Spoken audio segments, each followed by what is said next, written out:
What's up, everybody? We're back again. I know, I look the same, right? We didn't go anywhere. All right, so now we're going to do our obliques. Okay? We're going to do AP obliques or posterior obliques because he would be either in an LPO or an RPO, right? That's a posterior oblique. What would we like our SAD at? 72. What does the book say? 60 to 72. 60 to 72. I'm hearing voices behind me. 60 to 72. Is that always going to be possible with our equipment? No. Probably not. We've got a few vertically challenged people. Looking at y'all. I think you're a little taller, but not by much. Let's see how. Ah. Don't do that and take off your angle. What's our angle again? 45. Our angle. Tube angle. 15. 15. Yeah. It's a valid. Patient angle is how much? 45. I heard you say it. There's the 45. So watch your eyes in case we hit you in the eyes. Okay. So I'm going to have to get closer. Mike is not tall enough. And once you get to the edge of the table, chihuahuas.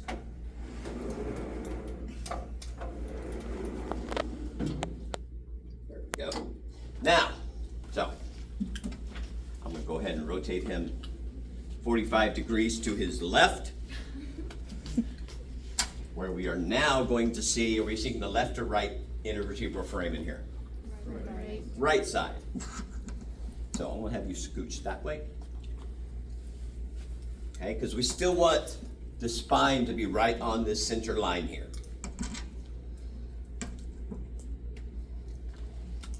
And I hate the SID, but you know, there's not a whole lot I can do about it.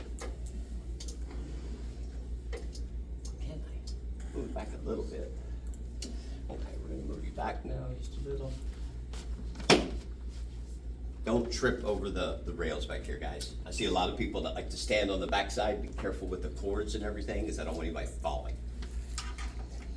I don't want to do all the paperwork for an injury. All right, so he's turned 45 degrees. We're still about at the level of C4. I can tell where it's entering right here. It's going to exit right at that spine.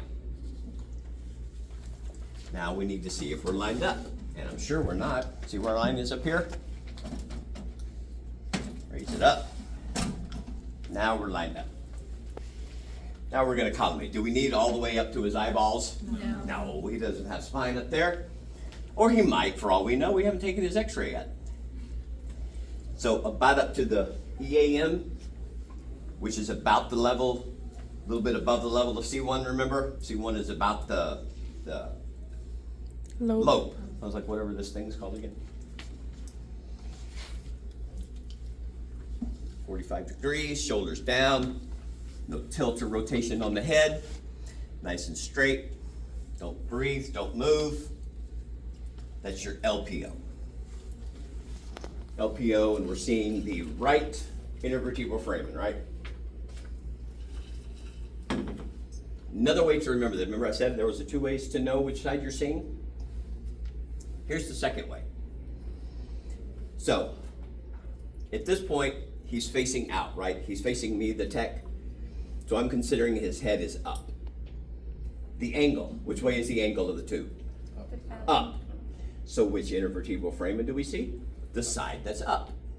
Head up, angle up, side up. If I turned him around, head down, I would angle down, and then we would see the side down if we were doing PA obliques. So, head down, angle down, side down, head up, angle up, side up. If that helps. Like I said, lots of ways to skin a cat. I see Irish Beth over here is already like, neither of those make sense, but okay. Again, let me have you turn it around. When we would do the other oblique, we would do the same thing. Switch it up, switch your marker, all of that good stuff. Okay, but everything else is going to stay the same. So ideally, when you do one oblique to the other, nothing should change. Center ray is still there. He didn't grow or shrink between those two projections. all you should need to do is change the rotation and change your marker. Simple as that. Yeah? Questions? Marker, Give- either one? Because I know you mentioned. No, so we want to do the side of interest. So that first one is why I did the right one, because he had the right side up, so we're seeing the right intervertebral foramen. This one, I would have the left on, because we're seeing the left intervertebral foramen. What else? Other questions? It's the time to ask, guys. But we could put either side, as long as it's the correct marker. No, Okay. the side of interest. So the side of interest here would be the intervertebral foramen we're seeing. Okay. So this side right here would be the left we're seeing. So we would want a left marker Okay, on the left side, yeah. on the left side, yeah. And like I said, with this, don't lean up against it, because as you see, it does not lock. And I'm the most guilty one of that, actually. All right, moving on. What do we got next? Lateral? Lateral. Now we're definitely at 72. What kind of angle do we need here? No, we sure? No? Oh, okay, just checking. I couldn't remember. I do that a lot too, especially with comping. So I like to throw y'all off your game a little. It's not to mess with you, it's to get you to think. There is a method to all this madness. It may not seem like it. You're thinking about right there. So be sure that we have no angle on it. We're 0. We have the patient standing with their left shoulder against the image receptor, facing south in this case. Take a step forward for me. A tiny bit more. There we go. Be careful when you tell patients to take, I don't know how many patients, take a tiny step. Like, okay, maybe a little bit more back. Then they start taking tiny steps. So what I do a lot of times is I'll put my feet, I'll be like, okay, scoot up a little bit. You know, when they hit my feet, that's as far as they need to go. Little things you pick up on, little tricks you develop over the years to kind of get what you need. It is a very hands-on job. I could stand here and say all day, stand sideways, put your left shoulder, do this, do that. They're gonna be like hugging the IR, you know, or doing something completely wrong. And so tell them what you're doing, but it's very hands-on. Which marker do I need to use in this projection, excuse me.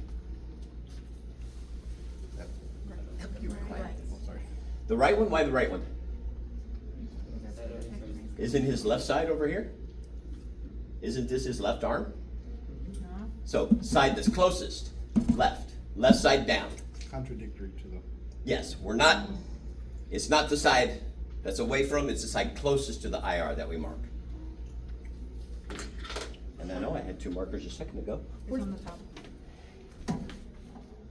And I put it there because nobody else looks up there, but apparently not even I look up there. So, what is our patient doing at the moment that we probably don't want?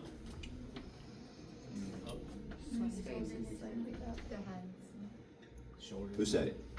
Who said the hands? Where do we want the hands? To the sides. What's happening if the hands are here? Where are our shoulders mostly? A little bit higher up. We're here. They drop down. So put your hands to your sides for me. You probably did that on purpose. See if we can catch that. My. You're messing with me now. I get it. I get it. All right. I see how we rolling. Not Malk. Who's there? Daisy. Daisy who? Daisy me rolling. Oh. Sorry, had to. Had to, guys. When we are doing laterals, any type of lateral, we always want the marker anteriorly. This is the anterior surface, right? So we want the marker up here, not back here, okay?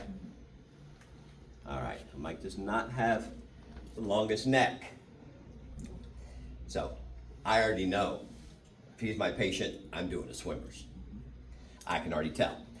Reason I'm gonna stand behind him is because if his head's like this, his head's like this is tilt, this is rotation.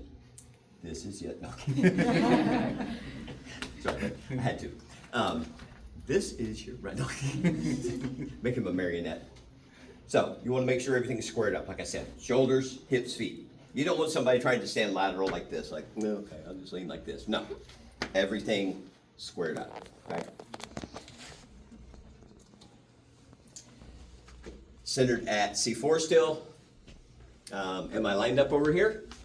No. Can you tell from there? I can tell from there. Still can't tell. I need to open this more. So sometimes if you can't see that light, look for the little shadow. Some of these in the field will have like a little laser light that'll come across. The one in the Mod 1 room does have a laser light, but it's all Cervical. It points the complete wrong direction. So this one, your collimation will be about to the top of the ear, and it's going to hit down on the top of the shoulder as well.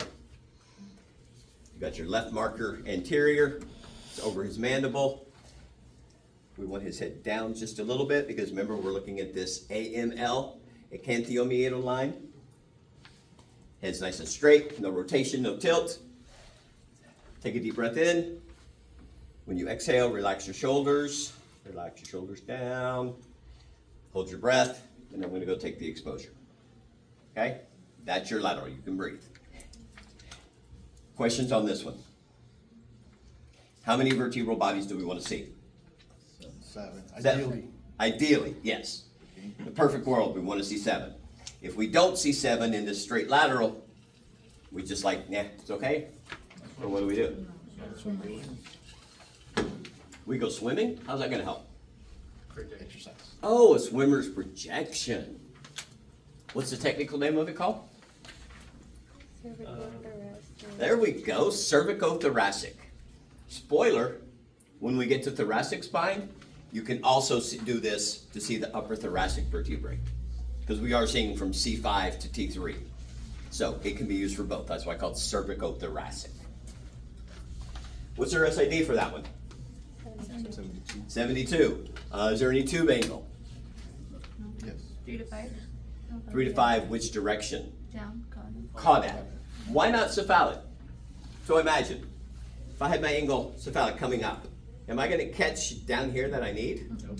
Right? I'm going to miss it. So when we're coming in like this, we're coming in across like this, so we're going to get those lower thoracic and lower cervical, upper thoracic vertebrae. Okay? So 3 to 5. I am going to do 5 for Mr. Mike because I think I'm going to need all I can get. And 5 degrees is not very much. And are we still centered at C4? No. No. Where are we centered now? Where? C7. C7, not T7. C7, T1. Can we see that perfectly? Do we know exactly where that is? Not exactly, but we know it's right here. So we're going to aim right at the crease, right where the shoulder meets the neck, kind of. Have you take a little baby step forward. We're going to put this arm on top of your head, or raise it straight up, whatever's easiest for you. So we're going to stand on one leg. No. We're going to bring this arm behind your back, which I'm sure you're used to. No. So Not anymore, sir. Not anymore. he's got pretty broad shoulders as well, so I can't really get those humerus offset. He would take double handcuffs for sure to handcuff him behind his back because he can't reach enough because he's so ripped. He just walks around. So that's how we would want to do it. I changed my angle, right? So am I still lined up? I was, but I added 3 to 5. I had 5 degrees caudad, so now I'm not lined up anymore. And because this machine is silly, I have to. There we go. And our collimation will be a little less this time because we don't need the whole cervical vertebrae. So I'm collimated right about to the bottom of the ear, and then it's hitting the shoulder here. Okay, so this is the swimmer's projection. Super comfortable to stand in, you can relax. Your arm will get tired up there. Questions? That would also be left, the marker. Yes. Because this is Yeah. Okay. I took it down when I Yeah. was moving him in. Yeah, but whichever side is against the image receptor is the marker we want to see. Okay. Questions about that? I know you'll probably have some. No? Okay. Now is when y'all get to practice. Thank y'all for watching. We'll see y'all later.